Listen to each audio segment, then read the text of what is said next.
zéro déchet plastique à l'école primaire. La bataille est engagée dans la région de l'Est, précisément dans la commune rurale de Tambaga, une commune qui vient de célébrer la première édition de la journée de l'enseignant. Une journée placée sous le signe du rôle et de la place du corps enseignant et des élèves dans la lutte contre les déchets solides, biodégradables ou non. Et puis, participation de la région du Sud-Ouest à la 19e Semaine nationale de la culture. Quel bilan? Selon les acteurs culturels, la moisson était plutôt bonne avec une vingtaine de prix, dont 6 premiers prix et 5 prix spéciaux. Voilà pour le sommaire de cette édition. Bonsoir et merci de nous suivre. Quel rôle du corps enseignant et des élèves dans la lutte contre les déchets solides, biodégradables ou non, pour une santé environnementale en milieu scolaire? La réflexion se mène dans la région de l'Est, précisément dans la commune rurale de Tambaga, une commune qui vient de dédier une journée à l'enseignant.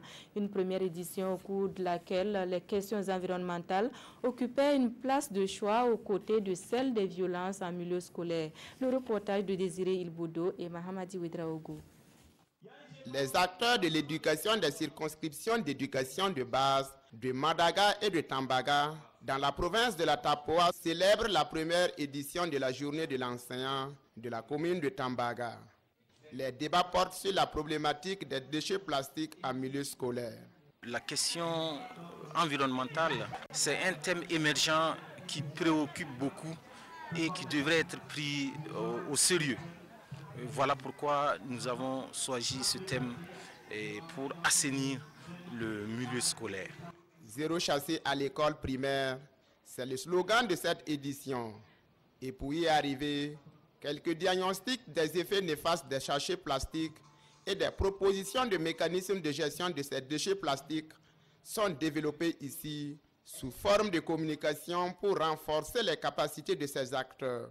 Nous avons abordé les points forts comme l'impact des déchets sur l'environnement, sur la santé, la gestion des déchets en milieu scolaire, quel rôle peut jouer l'élève et l'enseignant. Nous avons essayé de proposer des solutions, les démarches à entreprendre au niveau des établissements pour pouvoir gérer ces déchets.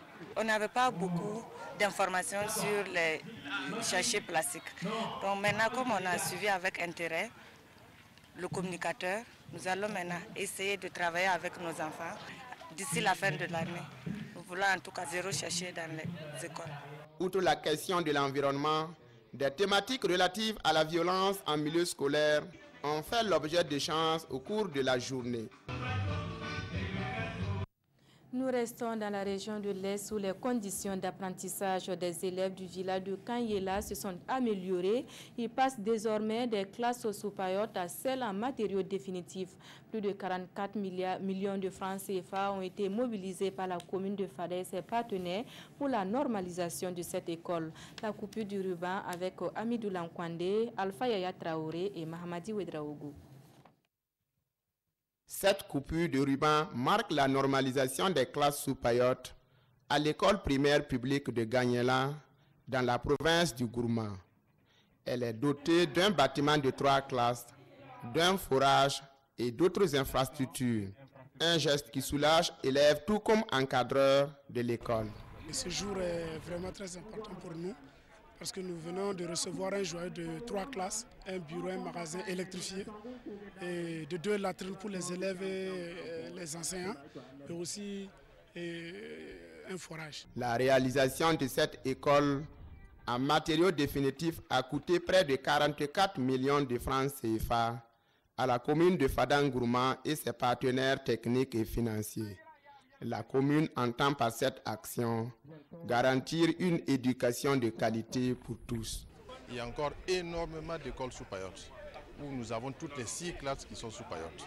Nous allons essayer de satisfaire les besoins là où c'est le plus important. Les enfants étaient obligés en tout cas de prendre les cours sous en tout cas des difficiles conditions. Donc c'est un sentiment de joie. Parce que je vois que la commune a tout fait pour qu'aujourd'hui, Kanyela, le village de Kanyela, puisse donc bénéficier de ces infrastructures. Les donateurs ont profité de cette occasion, remettre des prix aux meilleurs élèves de l'école. L'école primaire de Gagnela compte actuellement 110 élèves, dont 61 filles et 49 garçons. Dans la région du Centre-Nord, ce sont 3 formations sanitaires qui viennent de bénéficier de matériel médico-technique d'une valeur de près de 40 millions de francs CFA. Ce matériel est le fruit de la collaboration entre 2 structures associatives et l'hôpital du Luxembourg. La cérémonie de remise du matériel avec Bouma Ernest Nebier. Les populations de Delga dans le San Matinga sont en liesse. Et pour cause, leur CSPS reçoit ce jour du matériel médical. Composé entre autres du matériel de soins pour bébés, de lits et du matériel de radiologie, le don est le fruit d'une collaboration entre l'association Envol, le Lions Club, Exilium et l'hôpital du Luxembourg. C'est vraiment, ça va au-delà vraiment des attentes du district. D'abord, et vraiment des formations sanitaires ici qui sont vraiment de niveau périphérique. Et que ce matériel, c'est vraiment du matériel qui va permettre d'améliorer encore plus les conditions d'accueil de notre population. Lorsque nous donnons du matériel, nous notons tout ce que nous faisons parce que nous donnons des comptes au CHL qui nous a fait le don. Et ils attendent le retour. Sans retour, il n'y a pas de suite. Donc vous voyez, c'est un engrenage sain qui se met en place. Et je souhaiterais que le matériel soit protégé le plus possible. Le CSPS de Bisiga et le CHR de Kaya ont également bénéficié de ce don. Un geste qui fait suite au plaidoyer d'un chef de la localité qui, suite à une consultation au CHR de Kaya, a constaté la vétusté du matériel médical. Quand j'étais jeune, quand j'étais tout petit, c'est les mêmes matériels qu'on utilisait à l'hôpital. Les bénéficiaires peuvent encore espérer avoir d'autres gestes. L'arrivée prochaine du matériel pour renforcer les plateaux techniques des structures de santé du Burkina est annoncée par l'association Envol.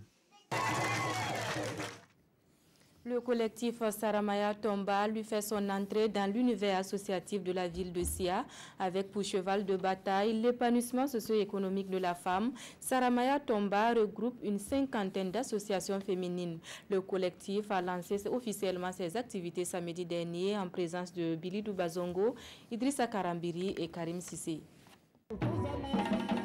C'est dans l'allégresse que ces femmes de Bobo Dioulasso ont célébré leur union. Une union de 52 associations dénommée Collectif Tomba, qui veut dire en français grand regroupement. Une manière pour elles d'être plus fortes pour revendiquer leurs droits et un mieux-être. Nous avons vu que les femmes en général souffraient. C'est pour cela que nous avons décidé de créer l'association. C'est pour que les conditions de la femme puissent s'améliorer. Parce que l'émancipation de la femme, ce n'est pas seulement ce que nous voyons. L'émancipation de la femme, c'est l'alphabétisation, c'est l'éducation de nos filles. Ne pas dépendre de quelqu'un financièrement. C'est à saluer. Elles ont vu qu'en allant en rang dispersé, elles peuvent ne pas gagner.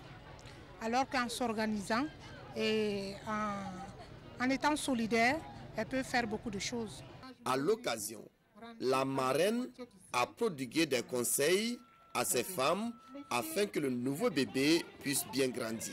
Les encourager surtout à rester ce qu'elles ont été jusqu'à aujourd'hui, c'est-à-dire rester dans l'entente, travailler ensemble et surtout laisser les rumeurs de côté. Si elles se comprennent bien, si elles travaillent et elles se font un cadre d'échange et de partage, je pense qu'elles peuvent vraiment déplacer des montagnes.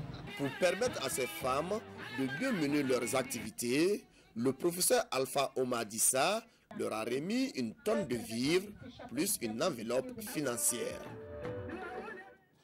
Cap à présent sur la région du Sud-Ouest qui dresse le bilan de sa participation à la 19e édition de la Semaine nationale de la culture. Un bilan plutôt satisfaisant avec au compteur une vingtaine de prix dont 6 premiers prix. On en sait davantage avec Oumarou Sagnon et Aboubakar Traoré.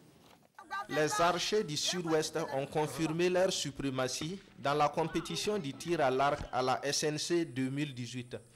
Ils ont remporté les premiers prix notamment en poule jeune homme, poule adulte homme et poule adulte dame.